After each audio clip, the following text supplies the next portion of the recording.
빌립보서 1장 1절과 2절입니다. 빌립보서 1장 1절과 2절. 우리 같이 읽겠습니다. 빌립보서 1장 1절과 2절 시작. 예수 그리스도의 종 바울과 디모데는 빌립보에서 그리스도 예수님 안에 있는 모든 성도들과 또 감독들과 집사들에게 편지하노니 하나님 우리 아버지와 주 예수 그리스도로부터 은혜와 평강이 너희에게 있기를 원하노라. 여러분, 이 빌립보서는요 아주 아름다운 서신입니다. 신약에 나오는 대부분의 서신을 보면 그 교회가 가진 여러 가지 문제점들을 다루고 있는데, 빌립보서는요 독특하게도 그런 문제들보다는 오히려 그 교회를 향한 감사와 기쁨을 충만하게 다루고 있습니다.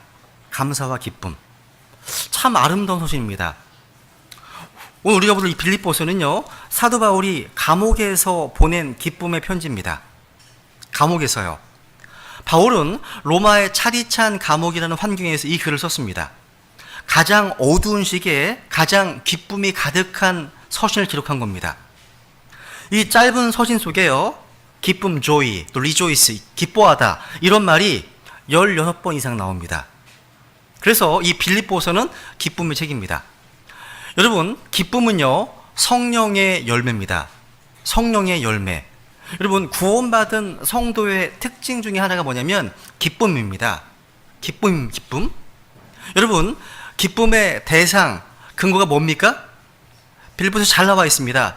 우리가 뭘 기뻐해야 되는지, 누구를 기뻐해야 되는지 잘 나와 있습니다. 3장 1절에 보면 주님을 기뻐하라. 3장 3절에 보시면 그리스도 예수님을 기뻐하라. 3장 4절에 보시면 항상 주를 기뻐하라. 또 4장 10절에 보면 주를 크게 기뻐하라.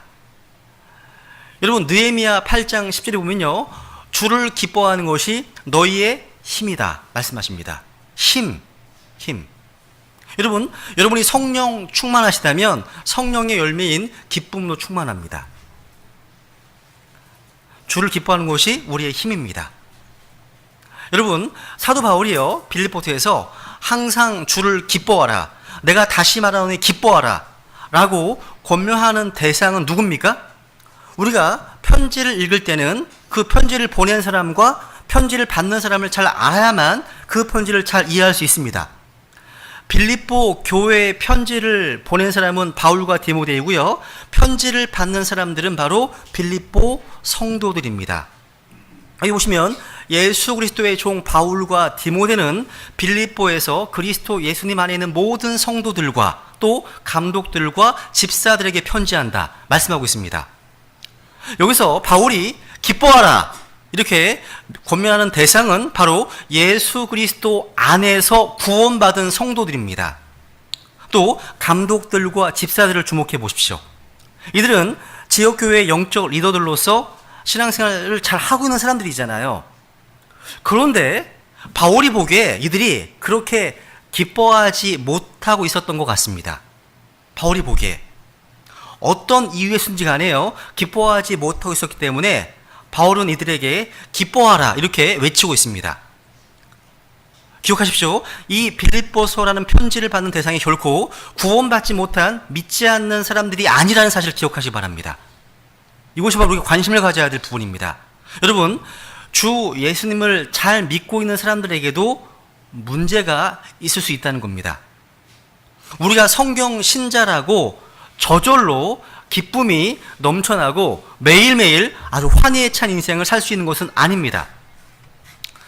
솔직히 다른 사람 예를 들 것 없이요, 오늘 이 자리에 함께하고 계시는 여러분의 마음 상태는 어떠십니까? 이 자리에는요 예수님 믿어서 구원받은 지 얼마 안 된 분도 계시지만 구원받은 지 오래된 분들도 많이 계십니다. 그리고 이전 교회에서 직분을 가지신 분들도 계십니다. 근데 어떠십니까 여러분? 어떠세요? 매 순간 기쁨 충만한 삶을 살고 계십니까? 그렇게 자신 있게 말할 수 있습니까? 지금 현재요, 현재 바울처럼 감옥은 아닐지라도 어쩌면 지금 여러분 가운데 깊은 감옥에 갇혀있는 듯한 경험을 하고 있을지 몰라요. 그렇다면 여러분 현재 어떠한 감옥에 갇혀 있습니까? 남을 미워하는 감옥입니까? 아니면 무서운 죄악의 습관이라고 하는 그런 감옥입니까? 아니면 경제적인 어려움이나 질병이라고 하는 감옥일 수 있고, 아니면 인간 관계의 어떤 어려움이라는 감옥일 수 있습니다. 아니면 염려라고 하는 감옥, 아니면 우울증, 우울이라고 하는 감옥일 수도 있습니다. 근데 바울은 어떻게 감옥 속에 있으면서도 기뻐할 수 있었을까요? 감옥 속에 있는 사람이 어떻게 기뻐할 수 있을까요? 한번 상상해보세요. 감옥을 상상해보세요. 이 감옥이라는 것이 얼마나 열악했을까요? 더군다나요, 바울은요, 자기가 잘못해서, 자기가 실수해서 간 게 아니에요. 바울은 복음을 선포했는데, 말씀을 전했는데, 어떻게 하나님께서 자기를 이 지경으로 몰고 갈 수 있느냐? 잘못하면 큰 시험에 빠지고 하나님을 원망하고 하나님을 떠날 수 있는 그런 위기입니다. 그리고 자기 자신은 말할 수 없이 초라해질 수밖에 없는 상황인데요. 근데 이런 상황에 놓였던 바울이 지금 놀랍게도요, 감옥 바깥에 있는 교회들 염려하고 있어요. 염려하고 있다고요. 지금 본인이요, 열악한 감옥에 갇혀 있음에도 불구하고 자기의 안위나 자기 어떤 어려움이나 이런 데 생각에 잠기지 않고 온통 감옥 바깥에 있는 빌립보 교회 성도들을 위해서 그 마음이 몰두되어 있다는 사실, 이게 저에게 참 도전이 되었습니다. 그리고 빌립보서 전체를 계속 읽어보니까요, 바울은 차가운 옥중에서 계속 기뻐했습니다. 바울이 오늘을 보면 기쁨으로 충만했습니다. 바울의 기쁨은요, 환경을 초월했어요. 초월했습니다. 어떤 사건을 초월했습니다. 바울의 기쁨은요, 하나님과의 바른 관계에서 나오는 내적인 것이었습니다. 내적인 것이었습니다. 영적인 것이었습니다. 바울이 비록 몸은 감옥에 갇혀 있지만 조금도 요동하지 않고, 조금도 흔들리지 않고, 또 비굴하지 않고 초라하지 않는 당당한 바울의 모습을 볼 수 있습니다. 참 도전이 돼요. 이렇듯 빌립보서는요, 기쁨과 감사의 책입니다.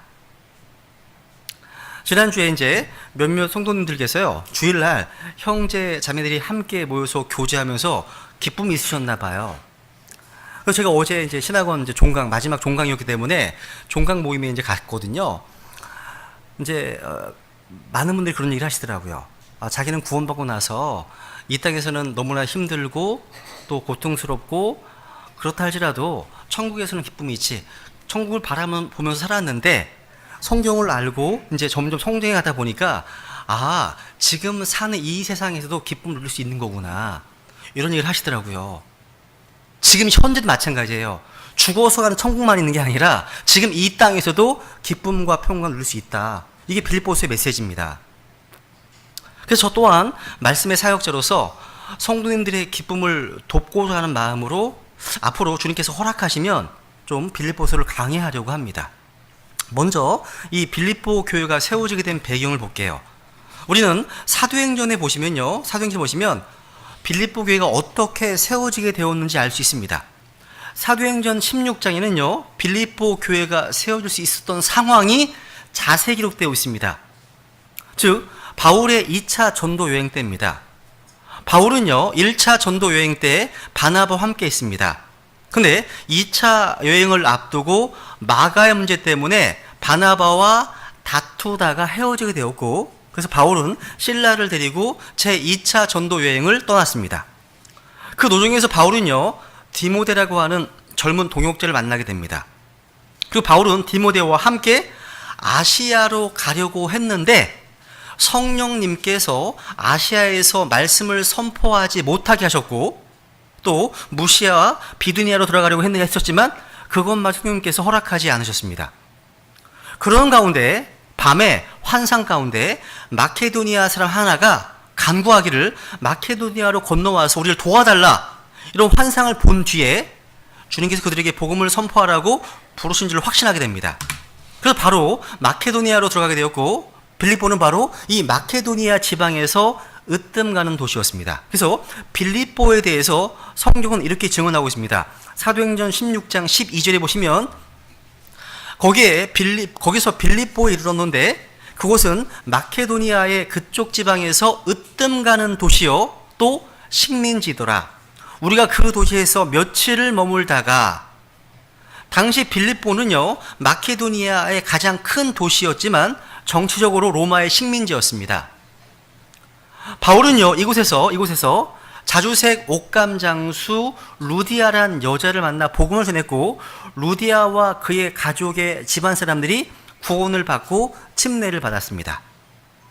그리고 나서 기도하러 가는데요, 점치는 영에 사로잡힌 어떤 소녀가 길거리에서 바울을 보고 계속 이렇게 말합니다. 다시 한번 읽어볼까요? 시작. 바로 그 소녀가 우리를 따라오며 소리질러 이르되. 이 사람들은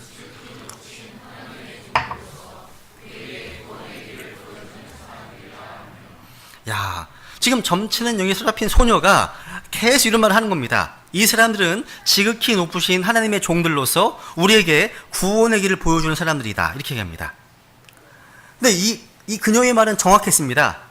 문제는 그 말을 막이 들린 여자가 했다는 거예요. 그러니까 바울로서는 별로 도움이 되지 않았습니다. 이게 무슨 말이냐면 이런 상황 생각해 보세요.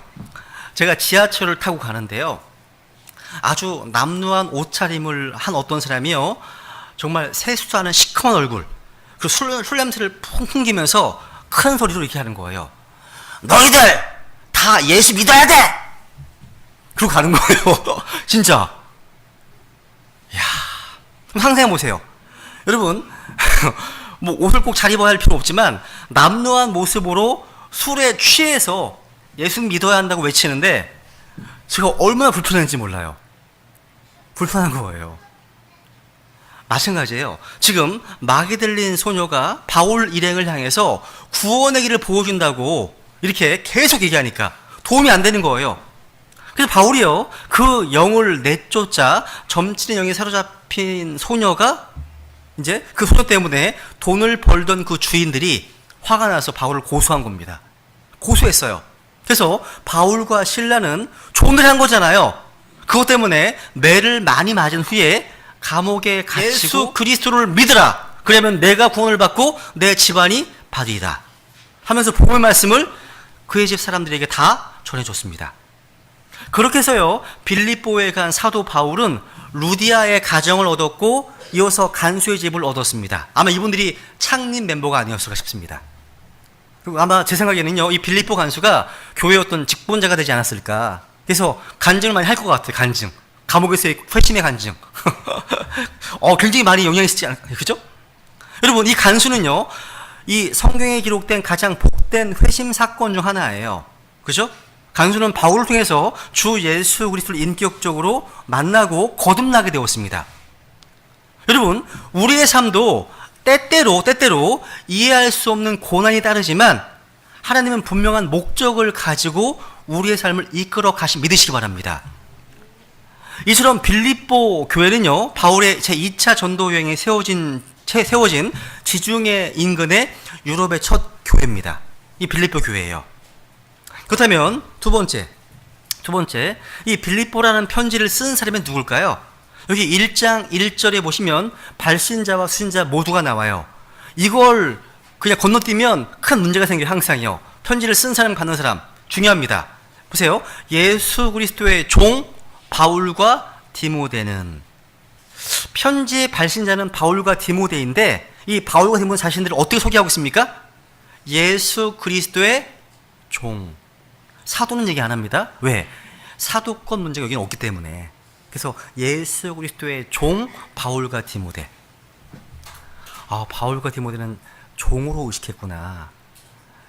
여러분, 인간은요, 자기가 누구인가 인식한 대로 행동하기 마련입니다. 그러니까 자기 자신을 누구로 인식하는가 하는 자기 정체 인식은 내가 하는 행동과 내 삶의 태도에게 영향을 미친다는 거예요. 아주 크게요. 이것을 이제 sense of identity, 그러니까 자기 정체 인식이라고 말합니다. 예수 그리스도의 종 바울과 디모데는, 이 말씀은요, 저와 여러분에게도 아주 중요한 의미를 갖습니다. 2000년 전에 살았던 바울이 자기를 누구로 느꼈는가 하는 문제가 오늘을 살고 있는 우리에게 중요한 의미를 지니고 있습니다. 중요합니다. 바울은 교회사를 통틀어서 가장 상징적인 그리스도인, 가장 대표적인 그리스도인이라고 할 수 있습니다. 이런 바울의 자기 인식은 바로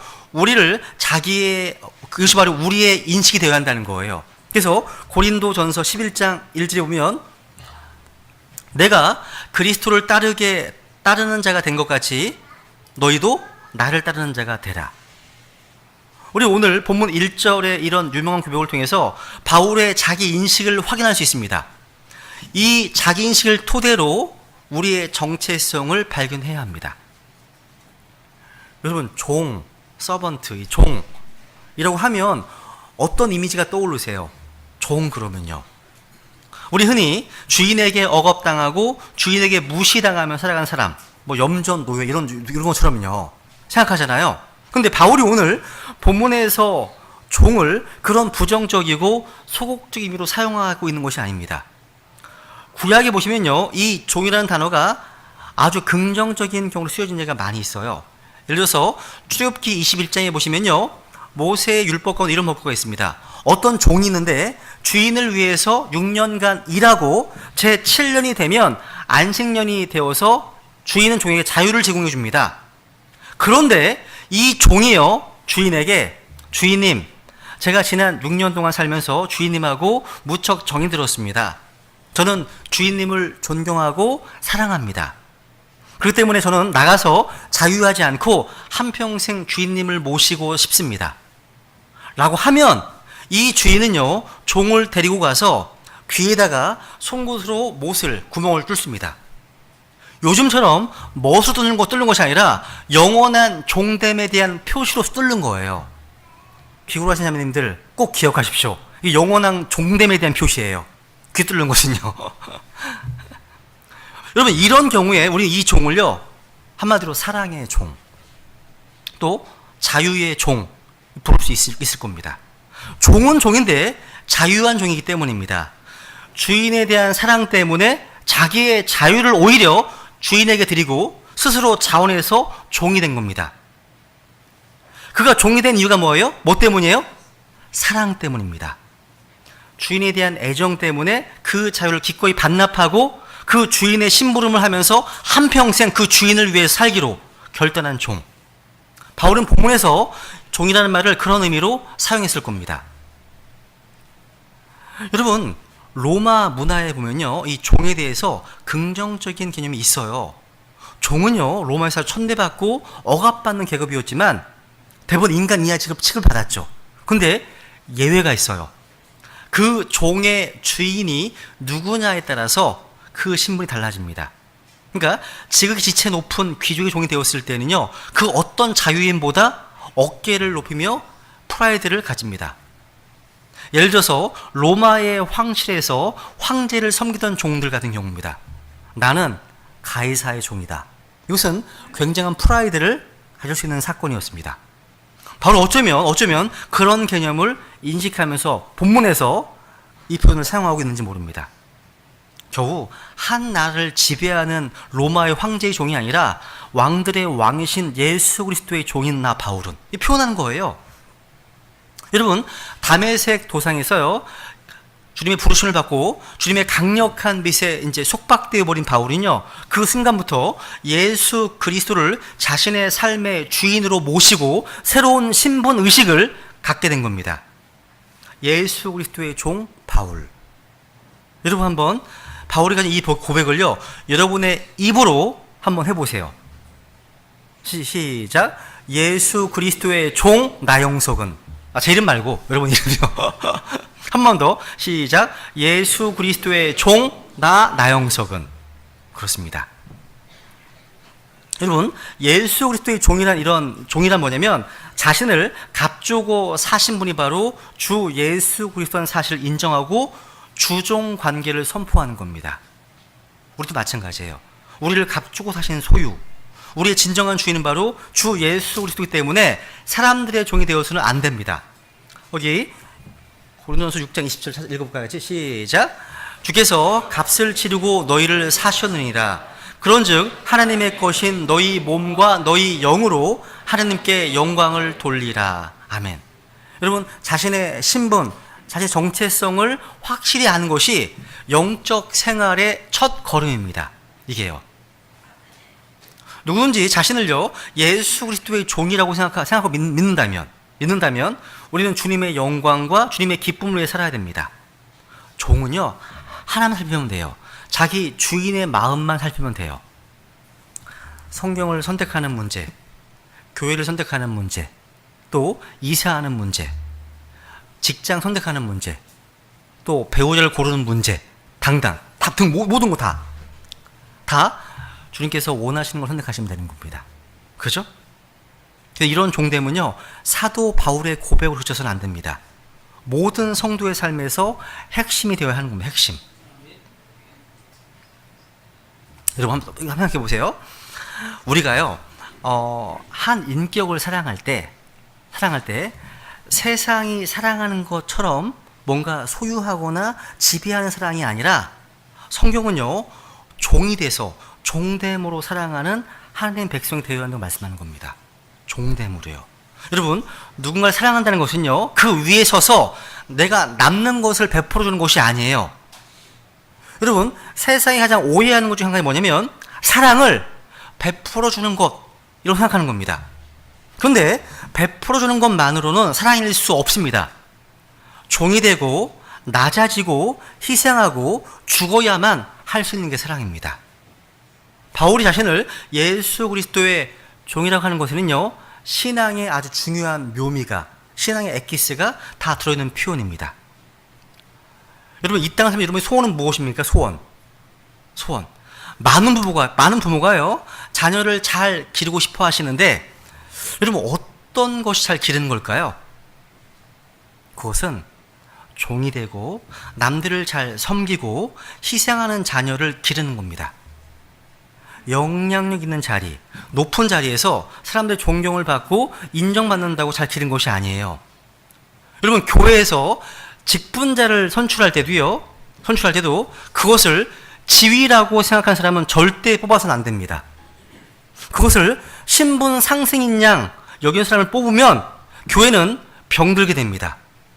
정말 섬기려고 하고 정말 낮아지려고 하고 종이 되려고 하는 그 사람들 뽑아야 됩니다.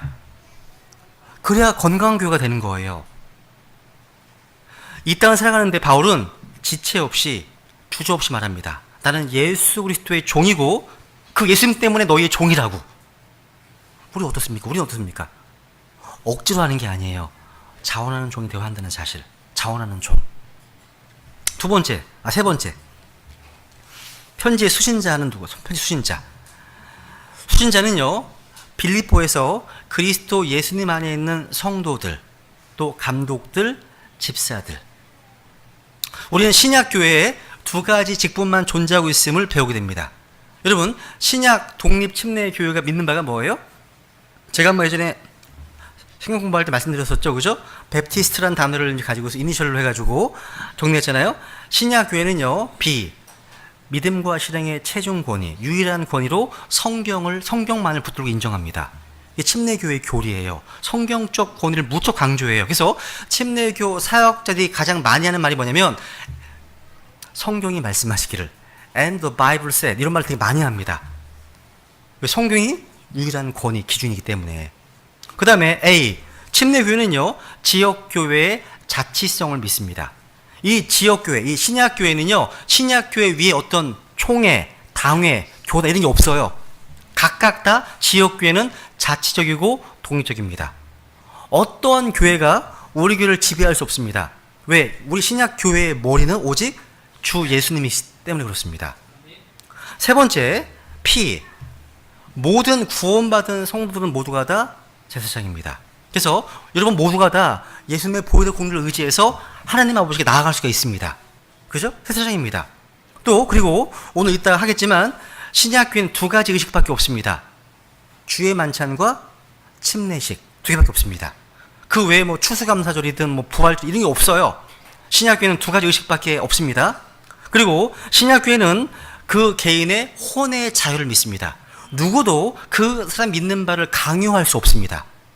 자기 신앙의 양심상 하나님의 말씀의 빛에 근거해서 자기 믿을 수 있는 겁니다. 이 혼의 자유가 있는 거예요.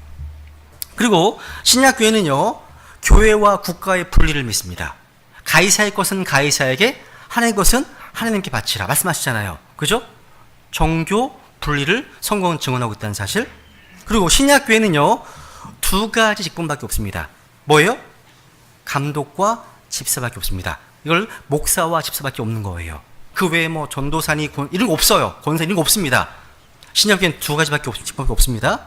그리고 신약교회는요, 예수 그리스도의 피로 구원받은 성도들만 교회의 멤버가 될 수 있습니다. 이게 신약교회 믿는 바예요. 믿는 바입니다. 이걸 여러분 믿지 않으시면 저희 교회 멤버가 돼서는 안 되는 거예요. 그죠? 여러분 보시면 지금 여기 바울이 누구에게 편지하고 있는 거예요? 지금 아까? 그리스도 예수님 안에 있는 모든 성도들입니다. 성도란 예수님의 피로 구원을 받아서 성령님을 모시고 있는 모든 믿는 사람들을 말하는 겁니다. 빌립보는요, 도시 이름이기 때문에 빌립보에 사는 모든 성도를 오늘날 말로 한다면 빌립보 교회입니다. 여기서 빌립보에서 그리스도 예수님 안에 있는 모든 성도라고 말했는데 당시에는요, 분열이 없었습니다. 장로교도 없었고 감리교도 없었고 성역교도 없었습니다. 다만 빌립보에 사는 모든 성도라고 하면 되었습니다. 오늘날 교회가 이러한 상황이면 참 좋겠습니다. 다른 말로 동탄에서 그리스도 예수님 안에 있는 모든 성도, 화성에서 그리스도 안에 있는 모든 성도, 그럼 끝이에요. 그게 교회예요. 교회입니다. 그러니까 한 가지, 그리스도 안에 있느냐 밖에 있느냐, 이게 유일한 차이였습니다.